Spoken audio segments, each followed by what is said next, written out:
हमारे देश की जो कूटनीतिक संबंध थे ईरान के साथ, उनके साथ जब अमेरिका और इजराइल का आक्रमण होने के बाद मोदी जी का चुपचाप बैठ जाना और बांग्लादेश और चाइना को ईरान के रास्ते से आराम से तेल और बाकी पेट्रोलियम पहुंच रहा है, तो हमारे देश क्यों नहीं पहुंच पा रहा है? सबसे बड़ा मुद्दा ये। और ईरान से दोस्ती हमारी आज की नहीं है, बरसों नहीं सदियों पुरानी दोस्ती है। जब सभ्यता का विकास हुआ था तो ईरान भी अस्तित्व में था, भारत भी था।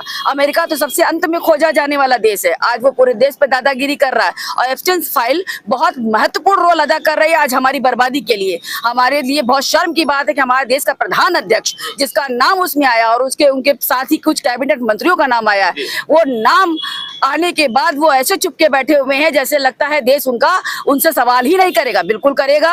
और सबसे बड़ी बात है, उसका प्रभाव आम जनमानस पे पड़ रहा है, हम पर पड़ रहा है, पूरा देश भुगत रहा है। इनकी नीतियों ने हमारे देश को 11 साल से ये राज कर रहे हैं, कम से 100 साल पीछे इन्होंने कर दिया। हम पोस्ट मॉडर्न एज में क्या जिएंगे? हम मॉडर्न एज में भी नहीं जी पा रहे हैं। इन्होंने हमारा जीना एकदम हराम कर रखा है। आम जनता इनसे त्रस्त हो चुकी है। अंधभक्तों से मेरा कहना है कि अब भी जाग जाओ और इस सरकार को जड़ से उखाड़ के बाहर फेंको, नहीं आज सिलेंडर के दाम इतने ऊंचे हुए, कल हमारे जीना भी हराम हो जाएगा। अच्छा, आपने एक बात कही है कि सरकार चुपचाप बैठ गई है, लेकिन अभी कल ये बात आ रही थी कि कहीं ना कहीं विदेश मंत्री ने बात किया है ईरान से। और जी, जयशंकर प्रसाद जी जयशंकर जी 5 दिन बाद गए हैं वहां पर शोक व्यक्त करने के लिए।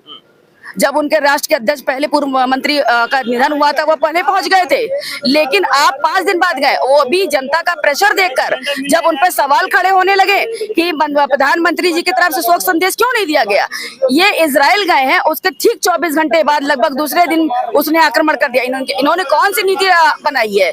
कौन से इजराइल के साथ इनका संबंध इतना घनिष्ठ हो गया है? तो प्रश्न ये है कि इजराइल के साथ आखिर कौन सा इतना घनिष्ठ संबंध है कि इनके इजराइल जाने के 24 घंटे के बाद ईरान पर आक्रमण हो जाता है।